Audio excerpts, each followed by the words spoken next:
Assalomu alaykum hurmatli radio anglag'uvchilar. Adabiy anglatish programmamizni anglishlaringlarni qarshi olamiz. Bugungi programmamizda yozuvchi Abdurahmon Qahhorning Eli to'lqinlari nomli 2 qismli tarixiy romanining birinchi qismini anglatishni boshlaymiz.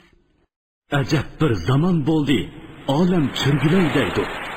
Yurakdagi zardob suv qonga o'rilay deydi. Bu nima degan zo'rliq? Oshdi deb berdik, moldi deb berdik, berdi deb berdik. Endi qizimizni so'ramiz ekan. Qiyinlashlarimizning turmushga azoblarini, beajal o'limlarni angladim-ku. Shularni ko'rib turib o'yga solinib o'tirsam qanday chidayman? Senmi qanday chidaysan, apa?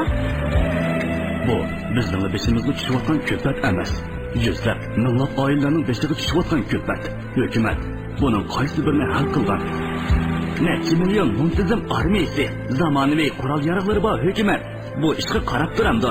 Bir necha o'g'rining parakandachiligiga kuchi yetmasmi? Bugun harambog'ni cho'qib olamiz. Bugun shuning bilan Gomindan qo'shinlarining g'o'ziligi eng og'ir qismlari kalta kuchigaydi. Sizlarga qalbi yor bo'lsin. Dushmanlar yer bilan yakson bo'lsin.